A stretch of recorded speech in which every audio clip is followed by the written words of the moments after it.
ओम शांति। ओम शांति। आज बाबा के अव्यक्त महावाक्य है। तीव्र पुरुषार्थ की लगन को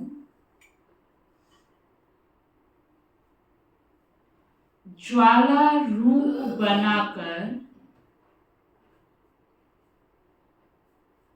बेहद के वैराग्य की लहर फैलाओ।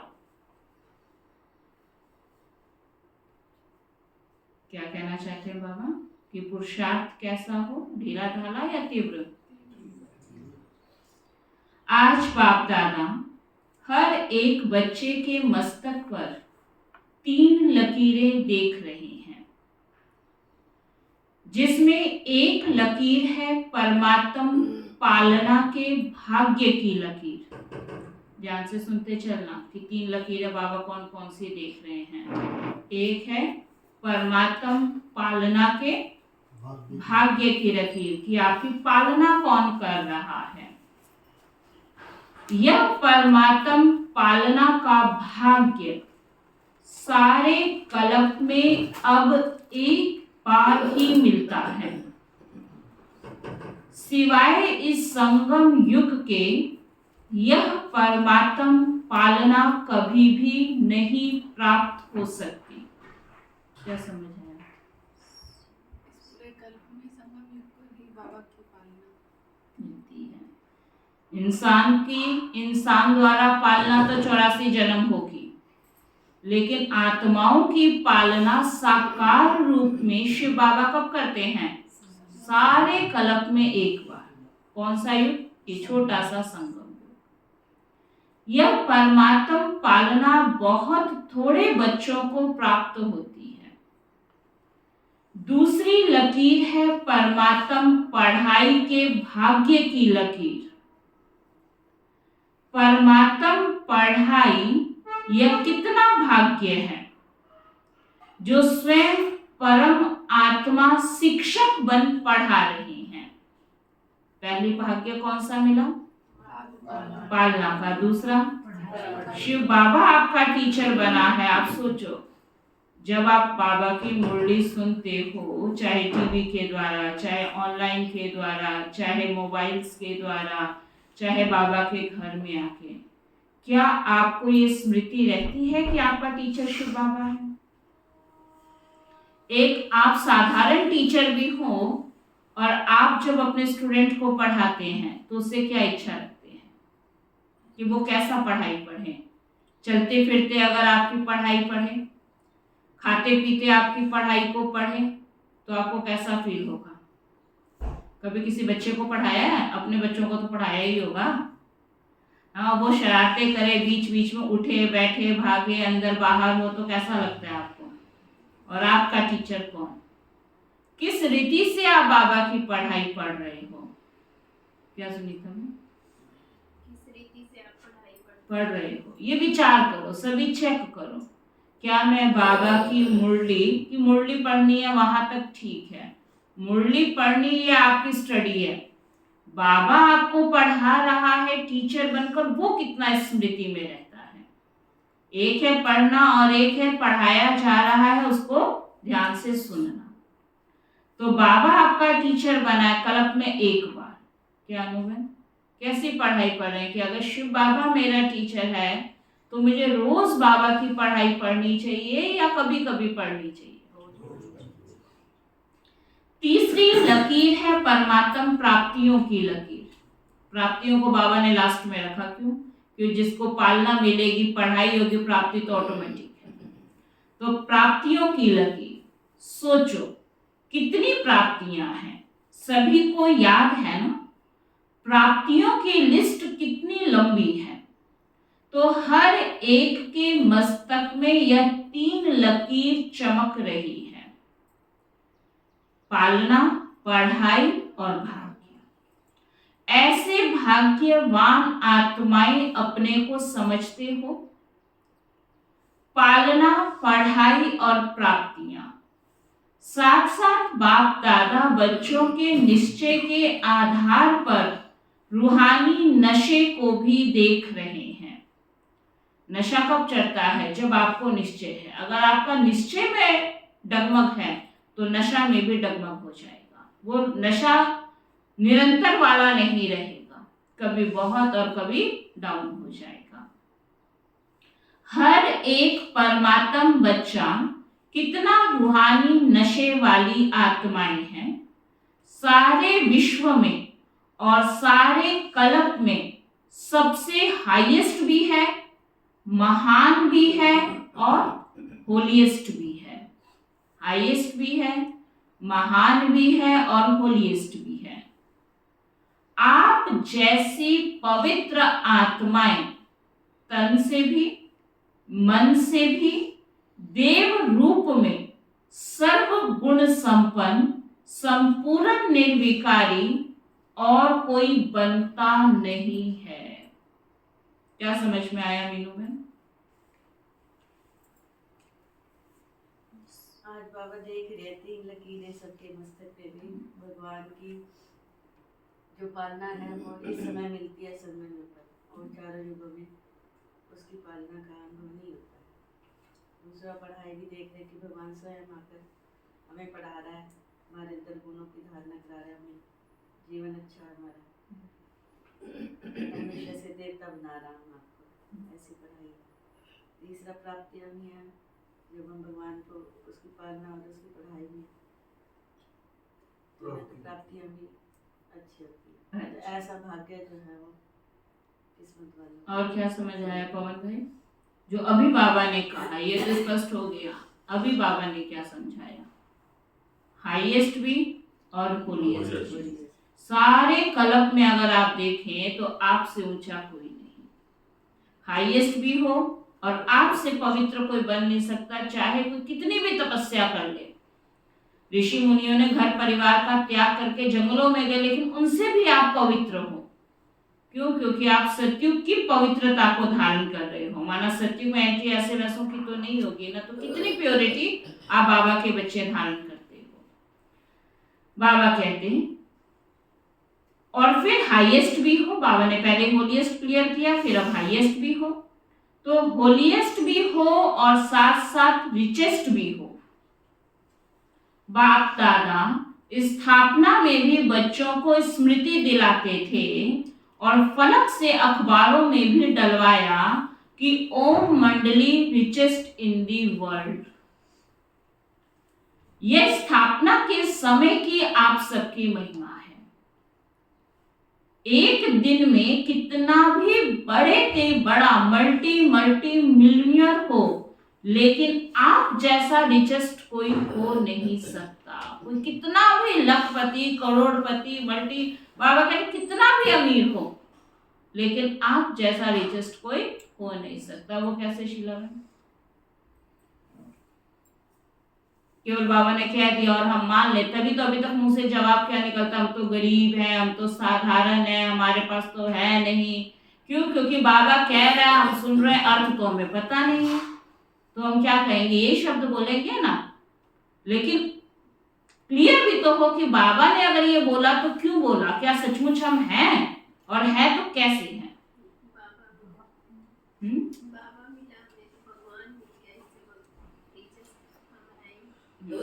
ठीक है। और सुखविंदर में बाबा कहते तुम्हारे जैसा कोई रिचेस्ट नहीं है, क्योंकि हम होलीएस्ट और सारे देवी गुण हमारे अंदर। अच्छा, सद्गुणों के कारण। ठीक है। और सोनिया में जैसे हम अब हमें ज्ञान मिल गया तो हम तन मन से ऐसा विक्रम नहीं करते। मतलब पवित्रता ही निशानी, उसकी पवित्रता ही आ जाती है कि हमारे हर कर्म बोल मंशा वाचा कर्मणा से हम ऐसा कर्म ना करें जिससे बाबा का नाम खराब हो। और डिम्पल भाई? दीदी इसमें बाबा में बहुत ऊंची नज़र से देख रहा है और कंपैरिजन में ये कह रहा है कि बहुत अधिक धनवान भी अगर कोई व्यक्ति हो तो आपसे ज़्यादा नहीं हो सकता। उसका कारण ये है कि बहुत अधिक धन कमाने में भी आखिर में भी हम शांति को ढूंढते हैं। ये चीज़ें इतनी वैल्यूएबल हैं, प्यार, शांति और जो हमारे गुण हैं वो इतने वैल्यूएबल हैं भी। बाबा उसका कंपैरिजन में ये बताते हैं कि बहुत से बहुत अमीर व्यक्ति भी अगर हो तो आपसे अमीर नहीं हो सकता। ठीक है। और सुनील भाई? बस रिचेस्ट आप कैसे हो ये बताना है आपने। रिचेस्ट कैसे हो? बाकी तो बहुत अच्छा सबने एक्सप्लेन किया, जो किया ठीक किया है, लेकिन रिचेस्ट आप हो कैसे? बाबा की पालना हम करते हैं, उसके कदमों पे चलते हैं, तो इससे मन में कोई विकार नहीं आते किसी तरह के। बहुत अच्छा। हाँ जी पवन भाई, आपने और कोई आंसर देना? मतलब दूसरे लोग रिच बनने के लिए मेहनत करते हैं, काम करते हैं और हम वो विस्तार में जाते हैं और हमको बिंदी में जाना है। मतलब हम उसको छोटा करके ही वो रिच बनते हैं। ठीक है, सबने बहुत अच्छा सुनाया। बाबा हमेशा मुरली में क्या कहते हैं? एक एक बाबा के शब्द कितने रुपए का है? कितने का है? लाखों का। अभी ऐसा क्यों कहता है? क्या सच में ये एक शब्द लाखों का हो सकता है? कैसे है लाखों का? अगर एक एक बाबा के वर्षन्स लाखों रुपए का है तो इसमें तो पता नहीं कितने शब्द हैं, काउंट ही नहीं कभी किया होगा। तो कितने लाख, कितने करोड़, कितने अरब बन जाएंगे। कैसे ये लाखों का है? क्योंकि ये एक शब्द के आधार पे आपकी सत्युग की कमाई प्रैक्टिकल स्थूल धन है। यहाँ बाबा की मुरली की जो धारणा है उसी आधार पे तो सत्युग में आप अमीर गरीब बनेंगे। कोई राजा बनेगा, कोई प्रजा बनेगा, कोई नौकर बनेगा, दास दासी बने, जो भी बनेंगे। लेकिन कितना भी कोई कमजोर होगा सत्युग की आत्मा, प्रजा हो या लास्ट का सबसे छोटा दास दासी हो, तो भी बाबा क्या कहते थे कि बच्चे वहां के दास दासी जो सबसे लास्ट आत्मा होगी ना, उसके पास भी इतना धन होगा जितना यहाँ के प्राइम मिनिस्टर के पास नहीं है। कहने में वो दास दासी है, पद ऐसा है, लेकिन धन से वहां कोई गरीब नहीं होगा। इतना होगा जितना यहाँ का प्राइम मिनिस्टर के पास भी नहीं होगा, जितना वहां के सबसे छोटी, सबसे लास्ट कैटेगरी की आत्मा के पास होगा। लेकिन उस धन का आधार क्या हुआ? उस धन का आधार क्या? धन तो दिख गया सबको, लेकिन धन का आधार क्या हुआ? ये ज्ञान प्रदर्शन। इसलिए बाबा कहते हैं संगम पर तुम सबसे रिचेस्ट हो, क्योंकि इतना अनमोल रतन किसी के पास दुनिया में है नहीं। वो दुनिया में प्रश्न पूछते ना, किसी से पूछा बुद्धि चाहिए या धन चाहिए, तो क्या जवाब दिया, क्या चाहिए आपको, बुद्धि चाहिए या धन चाहिए? बुद्धि। क्यों? क्योंकि बुद्धि होगा तो धन आएगा। अगर धन भगवान ने दे दिया, बुद्धि नहीं होगी तो वो दिया हुआ भी खत्म कर दोगे। तो ये बाबा रिचेस्ट कैसे बना रहा है? बुद्धि देकर। ये ज्ञान रतन क्या बुद्धि है, और इस बुद्धि से आप रिचेस्ट बनते जा रहे हो। इसलिए बाबा कहते हैं इस पढ़ाई को साधारण पढ़ाई मत समझना। ये टीचर इतना ऊंचा है, जितनी ऊंचे टीचर से पढ़ाई आप पढ़ रहे हो तो पद भी इतना ऊंचा मिलने वाला है। तब बाबा कहते हैं कि ओम मंडली को क्या कहा गया, क्योंकि उस समय तो और ही जो धनवान थे वो बेगड़ी पाठ बजा के यज्ञ में समर्पित हुए, और उनको बाबा ने नशा चढ़ा दिया कि तुम तो रिचेस्ट इन दी वर्ल्ड हो। खाने को घर में अन्न नहीं था, लेकिन नशा क्या था? क्योंकि ज्ञान रत्न तो भरपूर थे ना, स्थूल अन्न नहीं था खाने को घर में, लेकिन ज्ञान रत्नों की तो कमी नहीं थी ना। तो इतना उनको नशा रहा कि हम तो रिचेस्ट है। कभी नहीं मन में आया कि हम फकीर हैं या हम साधारण हैं या हमारा बेगड़ी पाठ चल रहा है या खाने को अन्न, क्योंकि वो बात ही याद नहीं थी। बुद्धि में क्या होता था? 24 घंटे ज्ञान का नशा था, ज्ञान रत्नों से भरपूर। इसलिए हर समय उनकी बुद्धि में रहा तो हम तो रिचेस्ट इन दी वर्ल्ड है। तो बाबा कहते हैं वो तो अखबारों में भी आ गया। यह स्थापना के समय की आप सबकी महिमा है। एक दिन में कितना भी बड़े से बड़ा मल्टी मिलियनेयर हो, लेकिन आप जैसा रिचेस्ट हो नहीं सकता। इतना रिचेस्ट बनने का साधन क्या है? ये बताया ना, रिचेस्ट बनने का साधन क्या है? बहुत छोटा सा साधन है। लोग रिचेस्ट बनने के लिए कितनी मेहनत करते हैं और आप कितना सहज माला माल बनते जाते हो। जानते हो ना, साधन सिर्फ छोटी सी बिंदी लगानी है बस। बिंदी लगाई, कमाई हुई, बात को बढ़ाया नहीं, कोई परिस्थिति आई, फुल स्टॉप, बस। मतलब व्यर्थ में आपका खाता। जैसे दुनिया में कोई बहुत पैसा कमाता हो लेकिन वेस्टेज भी बहुत करता हो, तो वो कभी अमीर बन पाता है क्या? वहीं का वहीं घूमता रहता है। कहता कमाई तो तेरी इतनी है, लेकिन कमाई के साथ वेस्टेज भी बहुत है। लेकिन जो कमाता अच्छा वेस्ट नहीं करता है तो उसके पास अधिक धन इकट्ठा होता है। बाबा भी क्या कहते हैं, ज्ञान रतन कमाते बहुत हो लेकिन वेस्ट भी गवा देते हो, तो वहीं के वहीं घूमते रहते हो। लेकिन अगर कमाते अच्छा हो, पुरुषार्थ किया, सेवा की, जो भी कमाई के साधन किया और वेस्ट का खाता बंद कर दिया, तो बाबा कहते बिंदी लगाई, कमाई हुई ना। तो आत्मा भी बिंदी, बाप भी बिंदी, और ड्रामा फुल स्टॉप लगाना यह भी बिंदी। तो सब बिंदी हो गया ना, वह भी बिंदी। तो बिंदी आत्मा को याद किया, कमाई बढ़ गई। वैसे लौकिक में भी देखो, बिंदी में ही संख्या बढ़ती है ना। 1 के आगे बिंदी लगा दो, क्या हो गया? 10 हो गया। 10 के आगे बिंदी लगा दो, क्या हो गया? फिर बिंदी लगा दो, क्या होगा? केवल बिंदी का ही तो खेल है। एक एक 0 लगाते जाओ, क्या होगा? संख्या बढ़ती चली जाएगी। 1 के आगे बिंदी लगाओ तो क्या हो जाता है? 10। 2 बिंदी लगाओ तो क्या हो जाएगा? 3 बिंदी लगाओ, 4 बिंदी लगाओ, बढ़ता जाता है या घटता जाता है? बढ़ता है ना। तो आपका साधन कितना सहज है। मैं आत्मा हूं, ये स्मृति की बिंदी लगाना, अर्थात खजाना जमा होना। फिर बाप बिंदी लगाओ और खजाना जमा। कर्म में, संबंध संपर्क में ड्रामा का फुल स्टॉप लगाओ। बीती को फुल स्टॉप लगाया और खजाना बढ़ जाता। तो बताओ फिर सारे दिन में कितने बार बिंदी लगाते हो? ये तो पता लग गया बिंदी लगाना, लेकिन लगाते कितनी बार हो ये बाबा पूछ रहा है। और बिंदी लगाना कितना सहज है? मुश्किल है क्या? बिंदी खिसक जाती है क्या? बाप दादा ने कमाई का साधन सिर्फ यही सिखाया है कि बिंदी लगाते जाओ। तो सभी को बिंदी लगाने आती है ना? अगर आती है तो एक हाथ की ताली बजाओ। एक हाथ की ताली आता है? हाँ, एक हाथ की ताली बजाओ। पक्की है ना? यह कभी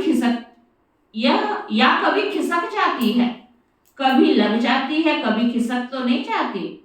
सबसे सहज है बिंदी लगाना। क्वेश्चन मार्क बनाने में फिर भी टाइम लगता है, मेहनत लगती है बिंदी लगाने में। छोटा बच्चा भी पेन पकड़ा दो बिंदी लगा देगा।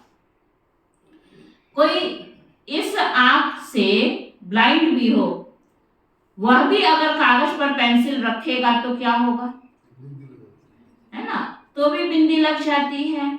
और आप तो त्रिनेत्री हो, इसलिए इन 3 बिंदियों को सदा यूज करो।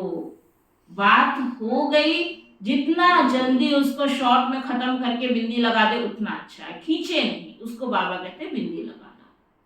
क्वेश्चन हमारा कितना टेढ़ा है, लिख कर देखो, टेढ़ा है ना, और बिंदी कितनी सहज है। इसलिए बाप दादा भिन्न भिन्न रूप से बच्चों को समान बनाने की विधि सुनाते रहते हैं।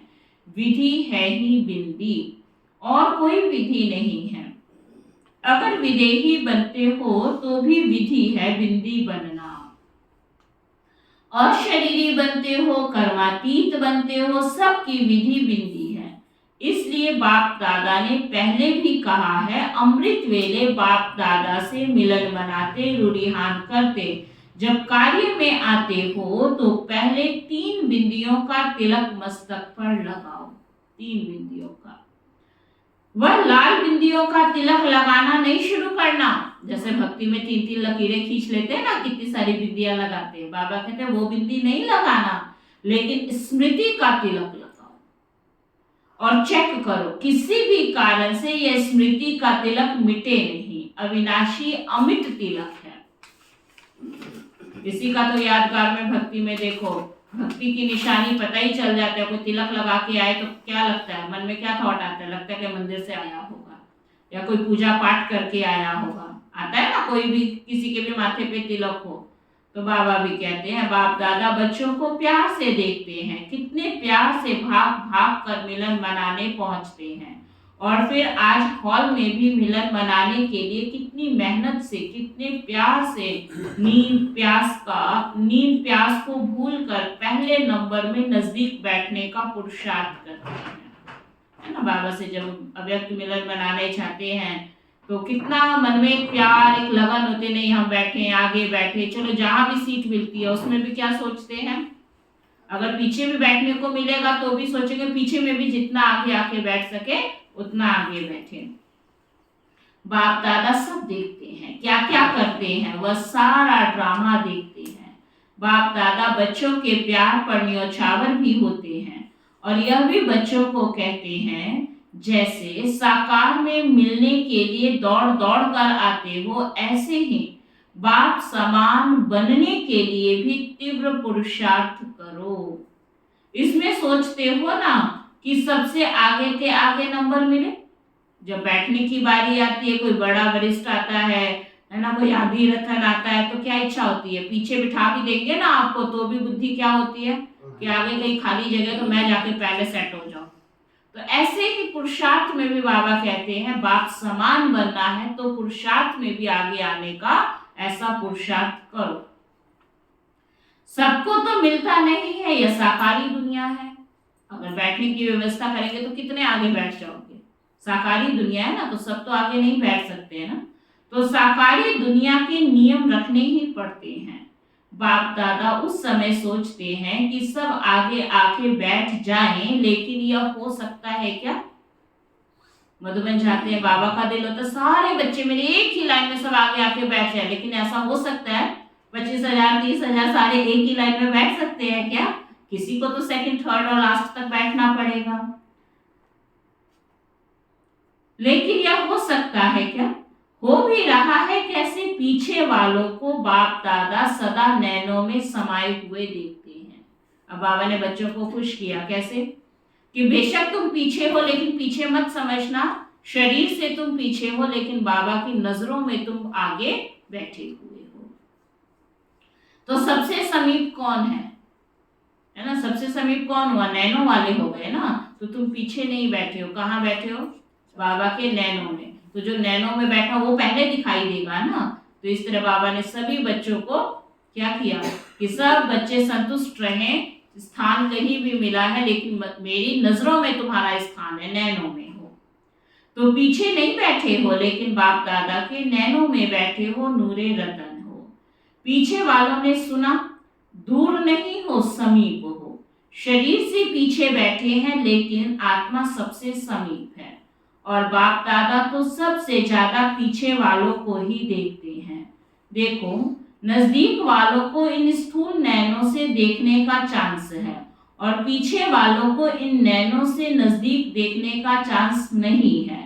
इसलिए बाप दादा नैनों में समा लेते हैं। समझ में आया क्या कह रहा बाबा? जो दूर बैठे हो तो टीवी के माध्यम से बाप दादा को देख पाएंगे ना, क्योंकि बाबा का तो स्टेज पे थोड़ा सा ही पूरा क्लियर नहीं दिख पाएगा। तो हम सब क्या करते हैं जब अव्यक्त बाप दादा से मिलते हैं?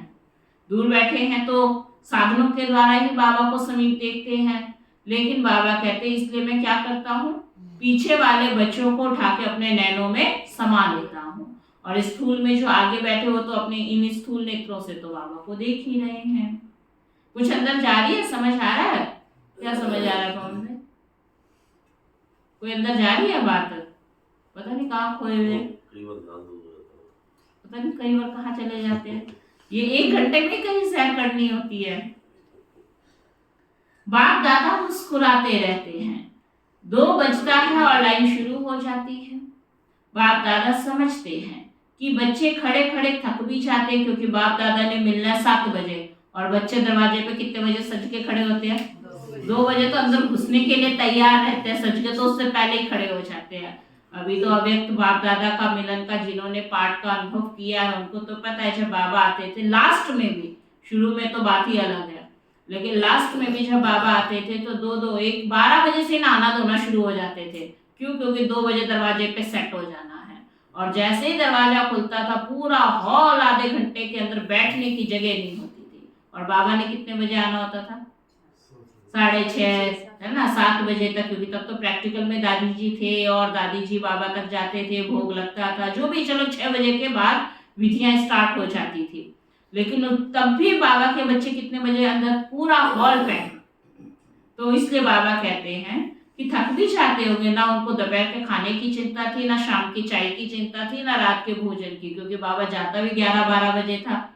तो भोजन बीच में थोड़ी उठ के, खाने वाले खा लेते होंगे जिनकी तबीयत ऐसी होती होगी, लेकिन तकरीबन सारे बाबा से मिलन बनाने के बाद ही भोजन किया करते थे। तो बाबा का तो कोई टाइम ही नहीं था, कभी 11, कभी 11:30, कभी 12, कभी 1, कितने बजे भी बाबा जाए तब तक भी बच्चे 2 बजे के बैठे ही रहते थे। तो वो बाबा कहे थक भी जाते होंगे, लेकिन बाप दादा सभी बच्चों को प्यार का मसाज कर लेते हैं। टांगों में मसाज हो जाता है। बाप दादा का मसाज देखा है ना, बहुत न्यारा और प्यारा है। तो आज सभी इस सीजन का लास्ट चांस लेने के लिए चारों ओर से भाग भाग कर पहुंच गए हैं। अच्छा है, बाप से मिलन का उमंग उत्साह सदा आगे बढ़ाता है, लेकिन बाप दादा तो बच्चों को 1 सेकंड भी नहीं भूलता है। भूलता है बाबा आप सबको? बाबा तो 1 सेकंड भी नहीं भूलता है। बाप एक है और बच्चे अनेक, परंतु अनेक बच्चों को भी 1 सेकंड भी नहीं भूलते, क्योंकि सिकी लगे हो। ये नहीं मेरे ढेर सारे बच्चे हैं तो मुझे मेरे बच्चों की कोई चिंता ही नहीं है, मेरा एक एक बच्चा बहुत सिकी लगा है, कीमती बाबा के बच्चे हो। देखो कहाँ कहाँ देश विदेश के कोने कोने से बाप ने ही आपको ढूंढा। आप बाप को ढूंढ सके? कितना समय हो गया मंदिरों में जाते हुए, ढूंढ सके? आखिर बाबा ने ही आप सबको ढूंढा ना। भटकते रहे लेकिन मिल नहीं सके, और बाप ने भिन्न भिन्न देश, गांव, कस्बे, जहां जहां भी बाप के बच्चे हैं वहां से बाबा ने क्या किया? अपने बच्चों को ढूंढ लिया ना, अपना बना लिया। गीत गाते हो ना, मैं बाबा का और बाबा मेरा। ना जाति देखी, ना देश देखा, ना रंग देखा, सबके मस्तक पर एक ही रूहानी रंग देखा। कौन सा? ज्योति बिंदु। बस ये मेरा बच्चा है, ना जाति, ना धर्म, ना भाषा, कुछ नहीं बाबा ने देखा। आपकी साकारी दुनिया की कोई चीज बाबा ने नहीं देखी। क्या देखा? कि बस ये मेरा बच्चा है, ये ज्योति बिंदु है। डबल फॉरेनर्स क्या समझते हैं? बाप ने जाति देखी, काला है, गोरा है, श्याम है, सुंदर है, कुछ नहीं देखा। देखा सुंदर है, काला, पीला, नीला कैसा है? नहीं, कुछ नहीं देखा। मेरा है यह देखा बस। ये कलप पहले वाली ड्रेस कैसी भी पहनी है, कौन सी ड्रेस? ये शरीर रूपी ड्रेस। बस ये मेरा बच्चा है, ये देखा बाबा ने। तो बताओ बाप का प्यार है या आपका प्यार है? जो बाबा ने चीज देखी, अब बताओ बाबा आपको ज्यादा प्यार करता है या आप करते हो? बाप का प्यार है या आपका है? किसका है? दोनों का है। बच्चे भी उत्तर देने में होशियार है, कहते हैं बाबा आप ही कहते हो कि प्यार से प्यार खींचता है, माना हम आपको प्यार करते हैं इसलिए आप हमें प्यार करते, प्यार से प्यार खींचता है। तो आपका प्यार है तो हमारा है, तब तो खींचता है। बच्चे भी होशियार हैं और बाप को खुशी है कि इतना हिम्मत, उमंग, उत्साह रखने वाले बच्चे हैं। बाप दादा के पास 15 दिन के चार्ट का बहुत बच्चों का रिजल्ट आया है। एक बात तो बाप दादा ने चारों ओर की रिजल्ट में देखी कि मेजॉरिटी बच्चों का अटेंशन रहा है। परसेंटेज जितनी स्वयं भी चाहते हैं उतनी नहीं है, परंतु अटेंशन है। और दिल ही दिल में जो तीव्र पुरुषार्थी बच्चे हैं वह अपनी प्रतिज्ञा को पूरा करने का लक्ष्य भी रखते हैं, लक्ष्य रख के आगे भी बढ़ रहे हैं। क्या कहना चाह रहा है बाबा? क्या कहना चाहता है बाबा? कि बाबा ने आप बच्चों का चार्ट, पहले तो बाबा के घर से बहुत चार्ट तो अब भी बनकर आते हैं, लेकिन बच्चे भरते नहीं हैं। तो जब चार्ट भरते हैं ना तो उसमें सारी बातें चेक की जाती है। फिर पुरुषार्थ बाबा ने बच्चों का चेक किया तो बाबा कहते हैं लक्ष्य भी रखते हैं, प्रतिज्ञाएं भी बाबा से करते हैं, अटेंशन भी देते हैं और आगे भी बढ़ रहे हैं। और आगे बढ़ते बढ़ते मंजिल पर पहुंच ही जाएंगे। मेजॉरिटी अभी भी कभी अलबेलेपन में, कभी आलस्य के वश अटेंशन भी कम दे रहे हैं। कई ब्राह्मण बच्चे ऐसे हैं जिनको पता भी है कि हम अलबेलेपन में हैं, आलस्य में हैं, हम कर सकते हैं लेकिन हम नहीं कर रहे, जानबूझ के नहीं कर रहे हैं, लेकिन फिर भी क्या हम चेंज करते हैं? कई तो ऐसे होते हैं जिनको पता नहीं चलता है, उनको बाबा कहते हैं समझा दो जिससे उनको रियलाइज हो जाए। लेकिन कई ऐसे ब्राह्मण बच्चे हैं पता है कि हम कर सकते हैं लेकिन हम फिर भी नहीं कर रहे हैं, तो बाबा कहते हैं पता है लेकिन फिर भी आलस्य, अलबेलापन है, अटेंशन नहीं देते हैं। उन्हों का एक विशेष स्लोगन है, हो ही जाएगा। तो जाएंगे जाएंगे, जाना है नहीं, जाएंगे जाएंगे करते रहेंगे, हो जाएगा हो जाएगा हो जाएगा, हो ही जाएगा। ये क्या है? ये क्या है? यही तो अलबेलापन है। हो जाएगा, कर लेंगे, चलो इस मास नहीं किया, 6 महीने में कर लेंगे, साल में, अगले साल में, उसके अगले साल में हो ही जाएगा। तो ये अलबेलापन है, जाना ही है, यह है तीव्र पुरुषार्थ। बाप दादा वायदे बहुत सुनते हैं, बार बार वायदे बहुत अच्छे करते हैं।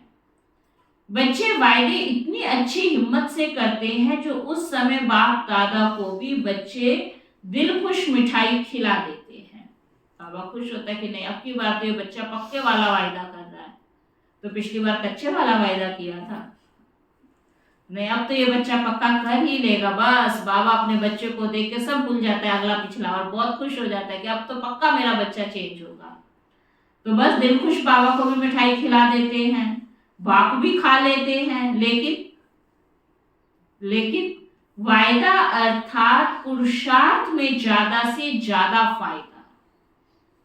अगर फायदा नहीं तो वायदा समर्थ नहीं है। आपने कच्चा वायदा किया था, शक्तिशाली वायदा नहीं किया है, समर्थ वायदा नहीं है, तो वायदा भले करो, फिर भी दिल खुश मिठाई तो खिलाते हो ना बाबा को, कम से कम उसी समय बोल के ही सही।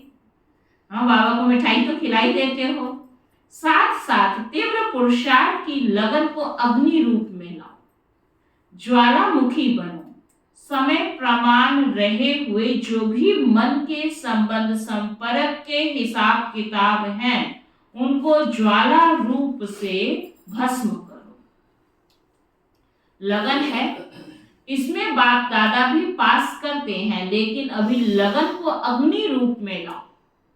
जो भी आप छोटा मोटा हल्का फुल्का पुरुषार्थ करे बाबा फिर भी आपको ये नहीं कह रहे कि लगन नहीं है, लेकिन लगन है, अग्नि रूप नहीं, तो अभी अग्नि रूप में लाओ। विश्व में एक तरफ भ्रष्टाचार अत्याचार की अग्नि होगी, दूसरी तरफ बाप बच्चों का पावरफुल योग अर्थात लगन की अग्नि ज्वाला रूप में आवश्यक है। दुनिया में कितना हाहाकार हो रहा है, तो हमारा पुरुषार्थ बढ़ना चाहिए या घटना चाहिए? अग्नि तो वहां भी लग रही है, अग्नि हमें यहाँ भी लगानी है। कौन सी अग्नि? योग की अग्नि। बाबा ने 25 साल पहले बात कह दी थी। देखो मैंने भी डेट देखी, तो ये कोई बहुत पुरानी नहीं है, लेकिन मुरली पढ़ रहे हैं तो ऐसा लग रहा है कि शायद 1937 की मुरलियां होगी, लेकिन देखा तो सबसे लास्ट की है, 99 की मुरली है। बताओ, कोई ज्यादा पुरानी मुरलियां नहीं है। तो बाबा कहते हैं आपकी लगन ज्वाला रूप की हो, अर्थात पावरफुल योग हो, तो यह याद की अग्नि है। उस अग्नि को समाप्त करेगी और दूसरी तरफ आत्माओं को परमात्म संदेश की शीतल स्वरूप की अनुभूति कराएगी। जब आपका योग पावरफुल होगा ना, तब बाबा कह रहे हैं कि अनेक आत्माओं को आप बाबा के संदेश देने के निमित्त बनोगे। बेहद की वैराग्य वृत्ति प्रज्वलित कराएगी। एक तरफ भस्म करेगी, दूसरे तरफ शीतल भी करेगी, तो बेहद के वैराग्य की लहर फैलाएगी। बच्चे कहते हैं मेरा योग तो है, सिवाय बाप के और कोई नहीं। यह बहुत अच्छा है, परंतु समय अनुसार अभी ज्वाला रूप बनो। कई बाबा के बच्चे कहते हैं हमारा तो अगर अंदर का पुरुषार्थ पूछो तो केवल एक बाबा और कहीं बुद्धि नहीं जाती है, लेकिन बाबा इससे खुश नहीं है। बाबा कहते हैं योग को कैसा करो? ज्वाला रूप योग करो। जो यादगार में शक्तियों का शक्ति स्वरूप महाशक्ति रूप सर्व शस्त्रधारी दिखाया है, अभी वह महाशक्ति रूप प्रत्यक्ष करो। इसलिए ज्वाला देवी का दुनिया में कितना महत्व है, ज्योत का कितना महत्व, अखंड ज्योत है ना। ज्वाला देवी के पास जाते हैं, ज्योत जगा के लाते हैं, तो वो कौन सी ज्योत है? ये बाबा कहते हैं तपस्या की ज्योत जगाओ। जो यादगार में शक्तियों का शक्ति रूप महाशक्ति रूप सर्वशस्त्रधारी दिखाया, अभी वह महाशक्ति रूप प्रत्यक्ष करो। चाहे पांडव हैं, चाहे शक्तियां हैं, सभी सागर से निकली हुई ज्ञान नदियां हो। सागर नहीं हो, कौन हो? नदी हो। ज्ञान गंगाएं हो, तो ज्ञान गंगाएं अब आत्माओं को अपने ज्ञान की शीतलता द्वारा पापों की आग से मुक्त करो। देखो कितनी अच्छी बात बाबा ने कही। ये ज्ञान इतना ऊंचा ज्ञान है कि इस ज्ञान से अनेक आत्माओं के पाप दग्ध होते हैं, पापों से मुक्त होते हैं। कहते हैं ना गंगा में स्नान करने क्यों जाते हैं, हरिद्वार में इधर उधर क्यों जाते हैं? कि मुक्ति मिल जाएगी। किससे मुक्ति? पापों से मुक्ति। तो पापों से मुक्ति उससे तो मिली नहीं, तो किससे मिलेगी? ये बाबा के ज्ञान अमृत से मिल जाएगी। इसलिए बाबा कहते हैं ये ज्ञान रतन कोई साधारण नहीं है। हमने तो बहुत साधारण रीति से ले लिया है, लेकिन बाबा के ये अमूल्य रतन है। तो ज्ञान गंगाएं अब आत्माओं को अपने ज्ञान की शीतलता द्वारा पापों की आग से मुक्त करो। ये है वर्तमान समय का ब्राह्मणों का कार्य। क्या कार्य बाबा सौंप रहे हैं हम सबको? सबको पापों से मुक्त करने का काम करो। कैसे करोगे? कैसे करोगे? ये ज्ञान दो। सभी बच्चे पूछते हैं कि इस साल क्या सेवा करें। आपने कभी पूछा बाबा से? ऐसे पूछा है मीनू बहन जी? यहाँ तो सेवा बताते हैं तो आनाकानी करते हैं। 3 दिन है, 5 दिन है, हम 2 दिन तो पहले ही गायब रहेंगे। और बाबा कहते हैं बच्चे बाबा से पूछते हैं कि बाबा इस साल क्या सेवा करें। तो बाप दादा पहली सेवा यही बताते हैं कि अभी समय अनुसार सभी बच्चे वानप्रस्थ अवस्था में हैं। तो वानप्रस्थी अपने समय साधन सभी बच्चों को देकर स्वयं वानप्रस्थ होते हैं ना। अब यहाँ वानप्रस्थ बाबा किस भाव से कह रहा है? बिल्कुल भाई बूढ़े हो गए हो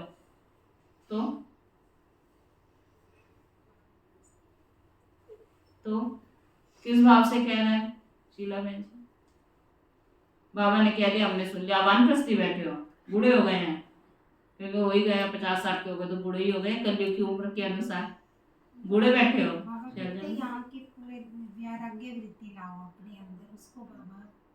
बाबा वानप्रस्थी किसको कह रहे हैं? जैसे दुनिया में वानप्रस्थी किसको कहते हैं? जो घर बार छोड़ता है। आजकल तो कोई नहीं छोड़ता घर बार। जो ट्रस्टी होके रहते हैं। जो बूढ़े लोग होते हैं उनको क्या कहते हैं, ये वानप्रस्थी है ना, 70 साल 80 साल जो भी है, बुजुर्ग है तो कहते हैं ये वानप्रस्थी हो गया। यहाँ बाबा वानप्रस्थी, तुम सबसे पुरानी आत्मा, अगर कलप में चक्कर लगाओ तो सत्युग की आदि आत्मा, तो सबसे बुजुर्ग कौन हो गया। उस नाते से देखो, बाबा आपके शरीरों को नहीं देख रहा है, बाबा का संबंध किससे है, किससे है, आत्मा से। तो आपकी आत्मा सबसे पुरानी है या नहीं है, क्योंकि सबसे पहले धरती पर कौन आए, सत्युग की आत्माएं आई, तो उस अनुसार हम सब कौन हो गए, सबसे पुरानी आत्मा है। तो अब घर जाने की वेला, जैसे बुजुर्ग होते हैं, मरने वाला होता है तो कहते हैं ना अब तो इसकी जाने की वेला है, तो हमारी भी तो सबकी वाणी से परे जाने का समय है, कहाँ, अपने घर परम धाम। तो उस भाव से बाबा कह रहे हैं, ध्यान से सुनो फिर अपने आप समझ आएगा। सभी बच्चे पूछते हैं कि इस साल क्या सेवा करें, तो बाप दादा पहली सेवा यही बताते हैं कि अभी समय अनुसार सभी बच्चे वानप्रस्थ अवस्था में हैं। वानप्रस्थियों को कुछ भी साकारी दुनिया की चीजें अच्छी नहीं लगती, कहेंगे ना अच्छे कपड़े दो तो कहेंगे हमारी तो उम्र निकल गई, या कोई ऐसे फैंसी कपड़े पहनेंगे, खाने को तो कहेंगे अब हमारी कोई उम्र है ऐसी चटपटी चीजें खाने की, घूमने को कहो तो कहेंगे कोई हमारी उम्र देखी है, अब हम घूमते हुए शोभा देते हैं, कोई और चीज बोलो तो क्या कहेंगे हमारी उम्र तो देख लो, बोलते हैं कि नहीं बोलते हैं। कोई 80 साल का लिपस्टिक लगा के सुंदर कपड़े पहन के बैठे तो क्या कहेंगे, अच्छा लगेगा, जचेगा, कपड़े भी कैसे पहनेंगे वो, खाना पीना घूमना फिरना सब साधारण हो जाएगा ना, क्योंकि समझेंगे उम्र तो निकल गई है, अच्छा नहीं लगेगा ना। तो ऐसे ही बाबा कहते हैं कि बच्चे, कि अभी समय अनुसार सभी बच्चे वानप्रस्थ अवस्था में हैं, तो वानप्रस्थी अपने समय साधन सभी बच्चों को देकर स्वयं वानप्रस्थ हो जाते हैं ना। अब यहाँ बाबा ने लौकिक की बात की, जिम्मेवारी सब बच्चों को दे देते हैं। तो आप सभी भी अपने समय का खजाना, श्रेष्ठ संकल्प का खजाना अभी औरों के प्रति लगाओ। ये नहीं अभी मेरे को ही सब कुछ मिल जाए, मैं तो पहले ले लूं, मैं तो पुरुषार्थ कर लूं। बाबा कहते हैं बच्चे दूसरों को कब देंगे, अभी तक आपने ही अपने को भरपूर नहीं किया है क्या। अब तो घर जाने का आपका समय हो गया, शरीर की उम्र में चाहे आप छोटे हो या बड़े हो, लेकिन आज बुलावा आ जाए कि चलो बच्चे संगम का पाठ पूरा हुआ, तो अब देंगे कब, शरीर से बूढ़े होंगे तब देंगे, वो चांस देगा बाबा हम सबको बूढ़ा होने का। तो कभी भी संगम पूरा हो सकता है, तो आपने दुनिया को कब देना है। तो शरीर की उम्र को नहीं देखकर आत्मा का पुरुषार्थ ऐसा ऊंचा बनाओ। अपने प्रति समय संकल्प अब कम लगाओ, सुना, सेवा के प्रति लगाओ। औरों के प्रति लगाने से स्वयं भी उस सेवा का प्रत्यक्ष फल खाने के निमित्त बन जाएंगे। कुछ गई अंदर सुनीता में, बड़ी गहरी सोच में बैठी है। मैं यही सोच रही हूँ, बाबा ने ये कहा था। मनसा सेवा, वाचा सेवा, और सबसे ज्यादा चाहे ब्राह्मण चाहे और जो भी संबंध संपर्क में आते हैं उन्हों को कुछ ना कुछ मास्टर दाता बनकर देते जाओ। देने की भावना रखो, कुछ भी दो, निस्वार्थ बन खुशी दो। अब क्या दे कई बार मन में आता ना, बाबा ने तो कह दिया दे दो, कुछ भी दो, कुछ में क्या दे, तो बाबा कहते हैं निस्वार्थ बन खुशी दो, शांति दो, आनंद की अनुभूति कराओ, प्रेम की अनुभूति कराओ। देना है और देना माना स्वतः ही लेना है। देने के लिए पहला वैसा स्वरूप तो आपको बनना पड़ेगा, तभी तो देंगे ना। तो देना माना स्वतः ही लेना। और जो भी जिस समय जिस रूप में संबंध संपर्क में आए कुछ लेकर जाए। आप मास्टर दाता के पास आकर खाली नहीं जाए। जैसे ब्रह्मा बाप को देखा, चलते फिरते भी अगर कोई बच्चा सामने आया तो कुछ ना कुछ अनुभूति के बिना खाली नहीं जाता। बाबा चाहे किसी भी पोजीशन में बैठे हो, चाहे बच्चों के साथ खेल रहे थे या खा रहे थे या योग में बैठे थे या क्लास करा रहे थे या अमृत वेला था या रात्रि का वेला था, कभी भी बच्चे बाबा के पास गए तो कोई खाली आया। हर एक को कुछ ना कुछ बाबा से अनुभूति हुई। यह चेक करो कि जो भी आया मिला, कुछ दिया व खाली गया। एक सेकंड के लिए भी कोई बाबा के पास जाता था भरपूर हो जाता था, चाहे वो कोई भी टाइम हो। जरूरी नहीं था कि वो मुरली का टाइम हो, योग का टाइम हो। तो ब्रह्मा बाप का स्वरूप कैसा था? सुबह से लेकर रात्रि तक देने का स्वरूप था ना। खजाने से जो भरपूर होते हैं वह देने के बिना रह नहीं सकते। अखंड दाता बनो, कोई मांगे नहीं। दाता कभी यह नहीं देखता कि यह मांगे तो दे। जो देने वाले होते हैं ना, वो देखते हैं, दुनिया में भी देखो कई भिखारी बैठे होंगे, लेकिन जिनको दान करना वो ये नहीं देखता कि मांगेगा तो देंगे, वो बिना मांगे भी उनको देते चले जाते हैं। होता है कि नहीं होता है? तो बाबा भी कहते तुम भी तो दाता के बच्चे हो ना, बिना मांगे देने वाले। अकुट महादानी, महादाता स्वयं ही देता है। तो पहली सेवा इस वर्ष महान दाता की करो, देने की सेवा करो। आप दाता द्वारा मिला हुआ देते हो ना, इससे खत्म भी नहीं हो सकता है, क्योंकि शिव बाबा देता रहेगा, तुम बांटते रहो। तो दाता के द्वारा दिया हुआ तुम देते हो ना। ब्राह्मण कोई भिखारी नहीं है, लेकिन सहयोगी है। तो आपस में ब्राह्मणों को एक दो में दान नहीं देना है, सहयोग देना है। यह है पहला नंबर सेवा। जैसे मान लो किसी को हम शक्ति देते हैं, खुशी देते हैं, प्यार देते हैं, तो ये नहीं कि आप बहुत ऊपर हो गए, वो बेचारा भिखारी है। परिवार में देना नहीं है, परिवार में तो सहयोगी बनना होता है ना। और साथ साथ बाप दादा ने विदेश के बच्चों की खुशखबरी सुनी, तो बाप दादा ने देखा कि जो इस सृष्टि के आवाज फैलाने के निमित्त बाप दादा ने जो माइक नाम दिया है, तो विदेश के बच्चों ने आपस में इस कार्य को किया है। बाबा विदेश वालों को क्या कहते हैं? ये माइक बनेंगे, क्योंकि जब विदेशी जागेंगे तो भारत वाले सोचेंगे कि वो विदेश में रह के बाप को पहचान गए और भगवान भारत में आए और हम सोते रह गए। तो बाबा इसलिए उनको माइक कहते हैं। तो बाबा कहते हैं कार्य को किया, और जब प्लान बना है तो प्रैक्टिकल होना ही है। लेकिन भारत में भी जो 13 जोन हैं, हर एक जोन से कम एक ऐसा विशेष निमित्त सेवाधारी बने, जिसको माइक कहो या कुछ भी कहो, आवाज फैलाने वाले कोई निमित्त बनाओ। यह बाप दादा ने कम से कम कहा है। लेकिन अगर बड़े बड़े देश में ऐसे निमित्त बनने वाले हैं, तो सिर्फ जोन वाले नहीं, लेकिन बड़े देशों से भी ऐसे तैयार कर प्रोग्राम बनाना है। बाप दादा ने विदेश के बच्चों को दिल में मुबारक दी, अभी मुख से भी दे रहे हैं कि प्रैक्टिकल में लाने, और प्लान पहले बाप दादा के सामने लाया। वैसे बाप दादा जानते हैं कि भारत में और ही सहज है, लेकिन अभी कुछ क्वालिटी की सेवा पर सहयोगी समीप लाओ। बाबा आप सेवा की बात कर रहे हैं ना, जिन्होंने किया उनको तो बाबा दिल से पहले ही मुबारक दे देते हैं, लेकिन आज बाबा के सामने प्रैक्टिकल आए हैं तो बाबा प्रैक्टिकल भी मुबारक दे रहे हैं। बहुत सहयोगी हैं, लेकिन संगठन में उन्हों को और समीप लाओ। संगठन को मजबूत बनाने के लिए आप सब क्या सहयोग दे रहे हो? समझते हो कि आप बाबा के घर के संगठन को मजबूत बनाते हो? कभी अपने आप से पूछते हो कि बस मुरली पढ़ रहे हैं, 10 मिनट में पूरी हो जाएगी, भूख खा के चले जाएंगे, हो गई मुरली पूरी? सभी एक एक बात बताओ कि बाबा के घर के संगठन को मजबूत बनाने में आपका क्या सहयोग है? तो आपको रियलाइज हो कि आप कुछ सहयोग कर भी रहे हो।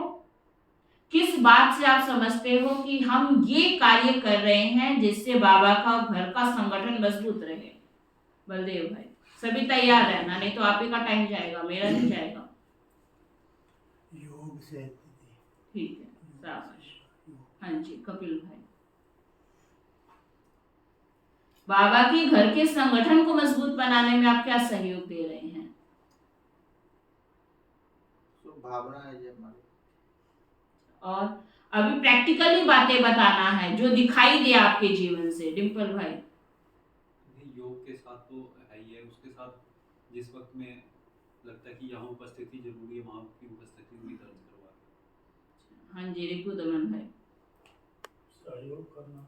क्या सहयोग करते हो? किस प्रकार का सहयोग है जो आप समझते हो कि मैं ये सहयोग करता हूँ कि बाबा के घर का संगठन मजबूत रहे?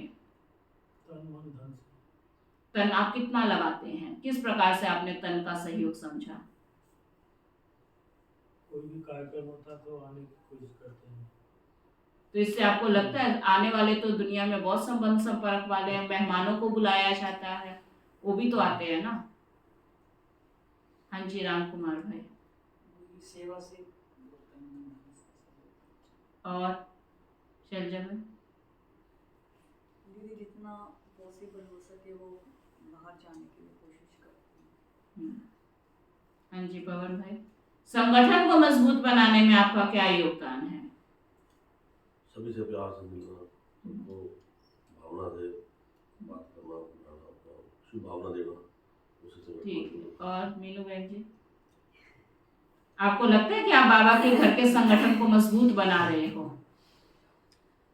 कोई ऐसा प्रैक्टिकल उदाहरण दो कि इस बात से मैं संगठन को मजबूत बना रही हूँ, मेरे इस बात को कोई देखे तो मेरे से प्रेरणा ले लेगा वो। दीदी जैसे आप बाबा हुक्म करते हैं भाई हर जगह पहुंचते हैं, प्रदर्शनी है चाहे घर में है, आंजी का पाठ तो एक है। और इससे लगता है कि इतनी छोटी छोटी धारणाओं से हमारा संगठन मजबूत हो जाएगा। मुट्ठी बंद करके देखो अपनी, मुट्ठी बंद करो, पता चले कि मुट्ठी कैसे बंद होती है। एक उंगली का मैं तो बस ऐसी सी रहूंगी, बाकी इतनी मजबूत, तो कैसा रहेगा संगठन? कैसे मजबूत होगा? आपके लल्लू पल्लू धारणाओं से संगठन और ही कमजोर है, मजबूत नहीं है।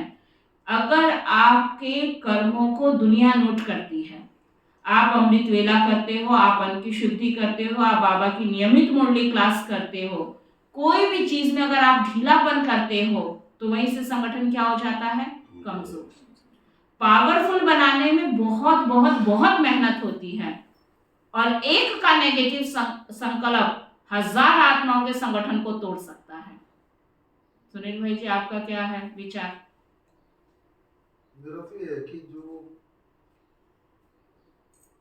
कोई आदेश मिलता है कि ये काम, ठीक है, इन सब में तो आप सभी सारी क्लास ही पास हो। आज कहेंगे भी फलाना भाई आ रहा, फलानी बहन आ रही है, फलाना ये प्रोग्राम है, सबने इकट्ठे होना, हो जाते हैं। लेकिन आप अपना लेवल भी तो देखो, क्या ये आधार और उद्धार मूर्त आत्माओं के लिए इतनी छोटी बातें चलेगी? केजी क्लास की पढ़ाई और बड़ी क्लास की पढ़ाई दोनों सेम होती है शैलजा में? तो अब आप अपने आप से पूछो। आप कहेंगे हम तो नए हैं, आप अभी ज्ञान में चले हो, लेकिन आप नए नहीं हो, समय का पंछी तो पीछे उड़ चुका है ना। यज्ञ के तो इतिहास में 80-90 साल बीत चुके हैं ना, तो वो तो आपके लिए दोबारा आएंगे नहीं। तो अब हमें क्या करना है? अपने आप से पूछो कि हम बाबा के घर की संगठन की शोभा है? ये नहीं कि अभी तक तो हमें आज्ञा मिलती है तो हम आ ही जाते हैं ना, अभी फंक्शन है तो हम आ जाएंगे। ये तो नयों वाली बात कर रहे हो, तो नयों को निमंत्रण देते वो भी आ जाते हैं। मैं बाबा के घर के संगठन को मजबूत कर रहा हूँ। हर एक दिल से पूछेंगे ना, आप शर्म के सौदे यहाँ बता नहीं सकते हो, लेकिन मन आपका अच्छा दर्पण है, उसमें आप भी चेक कर लेना कि क्या हमारे जीवन को देखकर कोई हिम्मत करेगा कि हम भी जाके आश्रम पे डेली क्लास करें? करेगा डिम्पल भाई? अगर आपका कोई दोस्त और वो क्या हमारा आश्रम जाने का मन होता है डेली, लेकिन आपके जीवन के चरित्र को देख के वो डेली आएगा आश्रम पे? आप अंदर कुछ भी करते रहो, उसको उससे क्या लेना देना है? नहीं आएगा ना। क्यों? क्योंकि वो देखेगा ये भाई अच्छा है, ब्रह्मा कुमारी से जुड़ा हुआ है, फंक्शन प्रोग्राम पे हमने इसको समर्पित भाव से सेवा करते देखा है, लेकिन रेगुलर क्लास ये नहीं करता है, माना यहाँ पे रेगुलर क्लास की कोई इंपॉर्टेंस नहीं है। जैसे ये नहीं करता हम भी नहीं करेंगे तो चल जाएगा, यही सोचेंगे ना। लेकिन अगर कोई रेगुलर वाला होगा, वो धड़ल्ले से क्या कहेगा? समझ रहे हैं कि नहीं समझ रहे हैं? वो है, केवल क्लास की बात नहीं है, ये तो मैंने मोटा एग्जांपल दिया जो समझ आ जाए। ऐसी सारी बातों का है कि कोई भी काम में चल जाएगा शब्द नहीं होना चाहिए, करना ही है। यहाँ कुछ भी चलने चलाने वाला काम भक्ति में था कि चल जाएगा, इस साल संकल्प किया है 6 साल बाद जाके वैष्णो देवी दर्शन कराना, चल जाएगा। यहाँ चलने चलाने वाला काम नहीं है। जागरण का सोचा तो पहले था, 50 साल हो गए, उसके बाद जागरण करा लिया, चल जाएगा। यहाँ चलने वाला काम नहीं है, यहाँ करने वाला काम है, और इसलिए बाबा ने कह दिया है। लेकिन हर एक ब्राह्मणों को सब पता है कि हम क्या राइट कर रहे हैं, क्या रॉन्ग कर रहे हैं, इसलिए बाबा भी विस्तार में ज्यादा नहीं करते, अपने आप को देखो और समझो। तो बाबा कहते हैं अभी संगठन में उन्हों को और समीप लाओ, इसीलिए संगठन मजबूत नहीं होता। कहीं ना कहीं उसके जिम्मेवार मैं हूं, कोई और नहीं, मैं खुद हूं। साथ साथ ब्राह्मण आत्माओं में और भी समीप लाने के लिए हर एक तरफ व मधुबन में चारों ओर ज्वाला स्वरूप का वायुमंडल बनाने के लिए, चाहे जिसको भट्ठी कहते हो वह करो, चाहे आपस में संगठन में रूढ़िहान करके ज्वाला स्वरूप का अनुभव कराओ और आगे बढ़ो। ना मधुबन की भी लगन हम ब्राह्मणों में नहीं है। क्यों? क्योंकि वही है ना कि हम एक दूसरे को देखते। पहले ब्राह्मण आत्माओं में जो ज्ञान नहीं करेगा ना, उसको मधुबन की लगन भी नहीं होगी। नेचुरल है कि जब प्राप्ति नहीं होगी तो कहेंगे ना कितनी बार मधुबन जाएंगे, घूम तो लिया, घूमने का स्थान कितनी बार घूमते हैं। कोई एक बार ताजमहल देखा है तो उसको 50 बार जाने का मन होगा, करके कोई 2-4 साल में एक बार चला है। हर साल थोड़ी ताजमहल में मत्था टेकने चले जाएंगे। लेकिन जहां प्राप्ति होगी वहां पे क्या होगा? किसी चीज में तो हमारा रोल हो ना। देखो पहले बाबा के बच्चों में पुरुषार्थ बहुत होता था, इसलिए तड़फन भी मधुबन की बहुत होती थी, क्योंकि चुंबक को लोहा अपने आप ही खींचेगा। हर एक ब्राह्मण इंतजार करता था कब बाबा मिलन की डेट कानों में आए। वो कुछ नहीं देखता था, ना शादी की लिस्ट देखता था, ना एग्जाम की देखता था, ना कोई और लिस्टें देखता था। आज जब मधुबन की अनाउंसमेंट होती है तो हम क्या लिस्टें देखते हैं, क्या देखते हैं? उस टाइम कोई हमारा कार्यक्रम तो नहीं है, सोच के पूछ के फिर बताएंगे। और पहले ब्राह्मण क्या होते थे, मधुबन में अनाउंस हो, क्योंकि तब इतनी फैसिलिटी नहीं थे, ना मोबाइल्स में आते थे, ना मुरलियों में आते थे, ना इधर उधर से पता चलता था। किसी को कुछ भी नहीं पता होता था, जो पता होगा बस आश्रम से पता चलेगा। लिस्ट आते ही वो तुरंत अपनी सीट की चिंता करते थे कि हमें चांस मिल जाए, बस हमें चांस मिल जाए, हम ना पीछे रह जाए। वो कोई लिस्ट नहीं देखते थे, क्योंकि उनको पता था जो मर्जी आंधी तूफान आ जाए, लेकिन बाबा मिलन पे तो हमने जाना ही जाना है, चाहे घर में शादी अपने बच्चे की क्यों ना आ जाए, वो तो उसकी भी परवाह नहीं करते थे। देखो अभी वहां पे हमें है ना अपनी क्या नाम है उनका, चक्रधारी दीदी अनुभव सुना रहे थे कि एक माता उसको बाबा से मिलने की, बाबा के घर आने की, ये साकार बाबा की बात नहीं, अव्यक्त बाप दादा मिलन की बात है। इतनी लगन थी, इतनी लगन थी, विदेश में रहती थी, ज्ञान समझ में आ गया था, पता था बाप दादा आते हैं, मिलन मनाते हैं। तो हर एक ब्राह्मण को एक ही बात कहती थी, क्या कहती थी?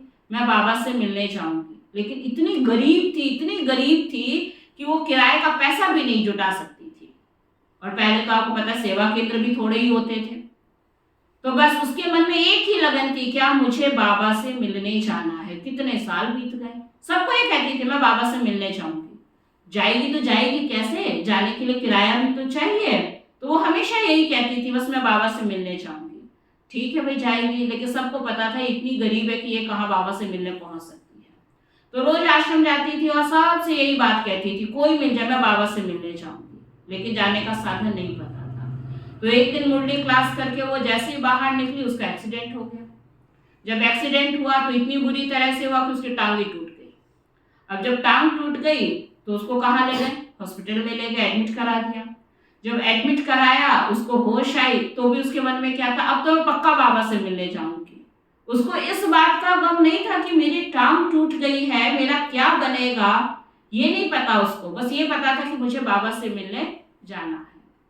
अब जिस कार वाले से उसकी एक्सीडेंट हुआ, वो कार वाले ने ही उसको उठा के हॉस्पिटल पहुंचाया और उसको रहम भी आया कि ये तो एक अच्छे कार्य करके निकली थी और मेरे द्वारा कार का एक्सीडेंट हुआ है, चलो इसके इलाज का जो पैसा है वो कौन भरेगा, मैं ही भरता है, तो बेचारी इतनी गरीब है, ये क्या पैसा अपना इलाज करा सकेगी।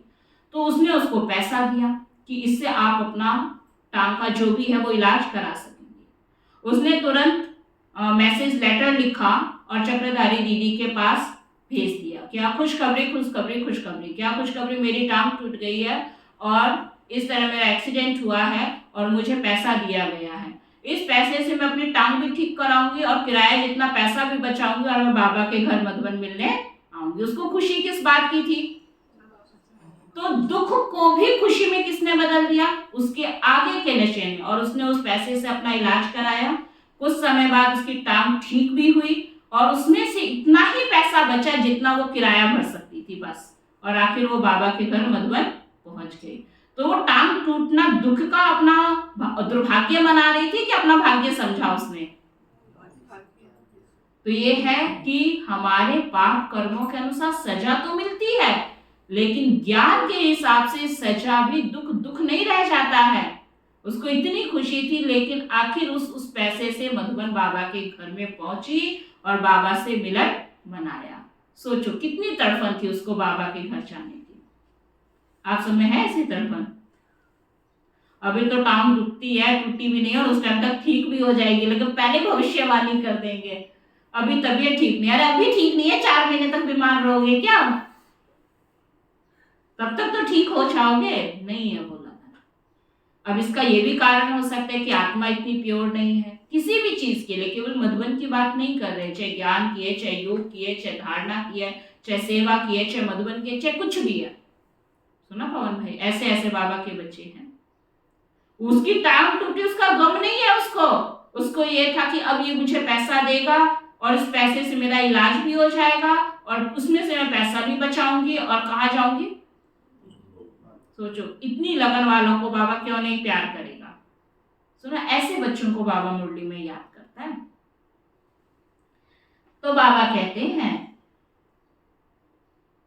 कि छोटी छोटी बातें हैं ना जिसमें मेहनत लगती है, लेकिन बाबा कहते हैं बाप दादा ने कहा ना कि सबसे ज्यादा बाप दादा को रहम तब पड़ता है जब देखते हैं कि मास्टर सर्वशक्तिमान बच्चे और छोटी छोटी बातों के लिए मेहनत करते हैं। मोहब्बत ज्वालामुखी रूप की कम है तब मेहनत लगती है। प्यार की कमी है ना, प्यार कम है तो मेहनत लगती है। तो अभी मेहनत से मुक्त बनो, अलबेले नहीं बनना, लेकिन मेहनत से मुक्त होना। ऐसे नहीं सोचना मेहनत तो करनी नहीं है तो आराम से सो जाओ, भाई हमसे तो मेहनत होती नहीं है। लेकिन मोहब्बत से मेहनत खत्म करो, अलबेलेपन से नहीं। समझा क्या करना है? अभी बाप दादा को आना तो है ही, पूछते हैं आगे क्या होगा। बाप दादा आएंगे या नहीं आएंगे? बाप दादा ना तो करते नहीं हैं, हाँ जी करते हैं। बच्चे कहते हैं हजूर, बाप कहते जी हाजिर। तो समझा क्या करना है क्या नहीं करना है? मेहनत मोहब्बत से कट करो। अभी मेहनत मुक्त वर्ष मनाओ, मोहब्बत से, आलस्य से नहीं। यह पक्का याद रखना, आलस्य नहीं। ठीक है, सब संकल्प पूरे हुए, कोई रह गया? बाबा पूछ रहे हैं कोई रहा तो नहीं? दादी जानकी जी बैठे हैं, पूछते हैं कुछ रहा? दादी जी से पूछ रहे हैं। दादी तो मुस्कुरा रही है, खेल पूरा हो गया। यह ऑपरेशन भी क्या है, खेल में खेल है, खेल अच्छा रहा ना। सेकंड में फिर बाबा ने बच्चों को ड्रिल कराई। क्या ड्रिल कराई? सेकंड में बिंदी स्वरूप बन मन बुद्धि को एकाग्र करने का अभ्यास बार बार करो, एक सेकंड में। सुना शैलजा जी, एक्सरसाइज करो 1 सेकंड में। मन बुद्धि को एकाग्र, केवल बाबा और 1 सेकंड में कुछ नजर ना आए, ऐसा अभ्यास बार बार करो दिन में। स्टॉप कहा और सेकंड में व्यर्थ देह भान से मन बुद्धि एकाग्र हो जाए। ऐसी कंट्रोलिंग पावर सारे दिन में यूज करके देखो। ऐसे नहीं ऑर्डर करो कंट्रोल और 2 मिनट के बाद कंट्रोल हो, 5 मिनट के बाद कंट्रोल हो। इसलिए बीच बीच में कंट्रोलिंग पावर को यूज करके देखते जाओ। सेकंड में होता है, मिनट में होता है, ज्यादा मिनट में होता है, यह सब चेक करते जाओ। अभी सभी को 3 मास का चार्ट और पक्का करना है, सर्टिफिकेट लेना है। पहले स्वयं का सर्टिफिकेट देना, फिर बाप दादा देंगे। अच्छा, चारों ओर के परमात्म पालना के अधिकारी आत्माओं को, परमात्म पढ़ाई के अधिकारी श्रेष्ठ आत्माओं को, परमात्म प्राप्तियों से संपन्न आत्माओं को, सदा बिंदी की विधि से तीव्र पुरुषार्थी आत्माओं को, सदा मेहनत से मुक्त रहने वाले मोहब्बत में समाये हुए बच्चों को, ज्वाला स्वरूप विशेष आत्माओं को बाप दादा का याद, प्यार और नमस्ते। हम सब रूहानी बच्चों की रूहानी बाप दादा को दिल वाचान से दुआ प्रेम से नमस्ते नमस्ते नमस्ते जी। वरदान है, शुद्ध और समर्थ संकल्पों की शक्ति से व्यर्थ वाइब्रेशन को समाप्त करने वाले सच्चे सेवाधारी भव। कहा जाता है संकल्प भी सृष्टि बना देता है। सुना, आपके संकल्प आपकी सृष्टि है। एक है आप सृष्टि में रह रहे हैं, एक आप अपनी दुनिया खुद निर्माण करो। जब कमजोर और व्यर्थ संकल्प करते हो तो व्यर्थ वायुमंडल की सृष्टि बन जाती है। सच्चे सेवाधारी वह है जो अपने शुद्ध शक्तिशाली संकल्पों से पुराने वाइब्रेशन को भी समाप्त कर दे। जैसे साइंस वाले शस्त्र को खत्म कर देते हैं, एक विमान से दूसरे विमान को गिरा देते हैं, ऐसे आपके शुद्ध समर्थ संकल्प का वाइब्रेशन व्यर्थ वाइब्रेशन को समाप्त कर दे। अब ऐसी सेवा करो। दुनिया में व्यर्थ वाले तो बहुत मिलेंगे, लेकिन समर्थ वाले तो उसमें किसका नाम हो? उसमें मेरा नाम हो। दुनिया चाहे कितना भी व्यर्थ करे, लेकिन मैं तो समर्थ वाली हूं ना। तो आप अपने वाइब्रेशन से क्या करेंगे? व्यर्थ वालों को व्यर्थ के वाइब्रेशन समाप्त करो। स्लोगन है, विघट रूपी सोने के महीन धागों से मुक्त बनो, मुक्ति वर्ष मनाओ। सुना क्या कहा बाबा ने? विघन रूपी सोने के, ये धागे बहुत सोने के हैं इसलिए आपको नजर नहीं आते हैं। विघन माना ये कारण ये कारण ये कारण ये कारण, उन धागों को आप ही खत्म करो। क्योंकि जब आप खुद ही कारण कौन सुनाता है? कारण कौन सुनाता है? मीनू बहन जी जल्दी बताओ, जल्दी टाइम हो रहा है। खुद ही सुनाते हैं। हाँ, हम ही सुनाते हैं, कारण तो हम ही बताएंगे। हम ही नहीं, कारण कौन सुनाता है? प्रश्न ये पूछा गया। जिसका दिल ये स्वीकार करे कि सचमुच ये बात जायज है, वही कारण सुनाएगा। जिसका दिल स्वीकार नहीं करता कि ये कारण है, वो कारण नहीं सुनाएगा। जैसे आज मेरे सिर में दर्द है, मेरे दिल ने स्वीकार किया सचमुच मुझे ये तकलीफ है, मेरे मन ने स्वीकार किया है, तो मैं आपको कारण सुना सकती हूँ। आज बारिश बहुत तेज है, मेरे मन ने स्वीकार किया कि सचमुच आज आश्रम तक पहुंचने में मैं असमर्थ हूँ, मेरी आत्मा ने स्वीकार कर दिया क्योंकि बाहर बहुत पानी है, तभी मैं कारण सुनाऊंगी ना। आज कपड़े नहीं धुलाए हुए, आज मेहमान आ गए, छोटी छोटी बातों को पहले कौन स्वीकार करता है? कौन करता है? कौन करता है? आपका मन करता है, तब आप कारण स्वीकार सुनाते हो। जब आपके अंदर आत्मा उस बात को स्वीकार ही नहीं करेगी तो कारण सुनाओगे? तो कारण ही नहीं सुनाओगे। तो आप अपने आप से पूछो, कारण कुछ भी नहीं है। जिस बात को स्वीकार कर लिया वो कारण बन गया, जिस बात को स्वीकार नहीं किया तो 7 समुंदर पार ऐसी दुनिया में थोड़ी कहा गया है, वो वहां भी पहुंच जाता है, उसके लिए कोई कारण नहीं है। आज बाढ़ है या भूचाल है, लेकिन मेरी फ्लाइट की टिकट थी, कारण नहीं चलेगा। क्यों नहीं चलेगा? घर पे बीमार रहता है तो भी मुझे जाना अर्जेंट है, उस दिन कारण क्यों नहीं आया? क्योंकि मेरा मन स्वीकार करने को तैयार नहीं है कि घर में ये प्रॉब्लम्स है। उस दिन हर प्रॉब्लम्स को हम तोड़कर पहुंचेंगे या नहीं पहुंचेंगे? तो उस दिन कारण क्यों नहीं रहा? उस दिन कारण क्यों नहीं रहा? क्योंकि मेरी अंतरात्मा स्वीकार नहीं कर रही है। आज तो मुझे हर हालत में, मैंने उससे पहले पॉजिटिव थॉट दे रखा है कि कुछ भी हो जाए, आज घर में शादी है तो ठीक है, मुझे शादी में मेरी उपस्थिति जरूरी है। तो चाहे मेरे पेट में दर्द हो या टांग में दर्द हो या उठा ना जा रहा है या उल्टियां भी आ रही, तो भी हम क्या कहेंगे? आज इन कारणों को मन स्वीकार नहीं करेगा। मुझे डॉक्टर के पास जाने की भी फुर्सत नहीं है, कल को फिर देखेंगे कि क्या करना है। उस दिन क्या करते हो? अपने मन को क्या समझाते हो कि आज तेरे जितने भी कारण है हमारी अंतरात्मा स्वीकार नहीं करती, क्योंकि हमने ही तो अरेंज किया है, हम ही तो घर के मालिक हैं। तो उस दिन आप कारण को स्वीकार होने दे। तो सच में चाइस हो सकता है, तबीयत भी खराब हो सकती है, लेकिन मन नहीं स्वीकार करेगा तो हर कारण खत्म हो जाता है। होता है कि नहीं? तो इसलिए आप कारण के निर्माता भी खुद ही हो। इसलिए बाबा कहते हैं मुक्त करो और मुक्ति वर्ष मनाओ। सूचना, आज तीसरा रविवार है ना, आज मास का तीसरा रविवार अंतरराष्ट्रीय योग दिवस है। सभी ब्राह्मण वत्स संगठित रूप से संगठित रूप में शाम 6:30 से 7:30 बजे तक विशेष अपने पूज्य स्वरूप में स्थित हो स्वयं को इष्ट देव इष्ट देवी समझ अपने भक्तों की मनोकामनाएं पूरी करे। नजर से निहाल करने की दर्शनीय मूर्त बन सर्व को दर्शन कराते हुए प्रसन्न करने की सेवा करे। ओम शांति। चल बाबा के पास चल। अव्यक्त इशारा। बाप दादा बच्चों को विश्व महाराजन बनाने की पढ़ाई पढ़ाते हैं। आज तो विशेष बाबा ने पढ़ाई का भी भाग्य बता दिया ना, तो आज बाबा आपको कौन सी पढ़ाई पढ़ा रहे हैं? बता दिया महाराजन बनने की पढ़ाई क्या होती है। बाबा कहते हैं विश्व महाराजन बनने वाले सर्व के स्नेही होंगे।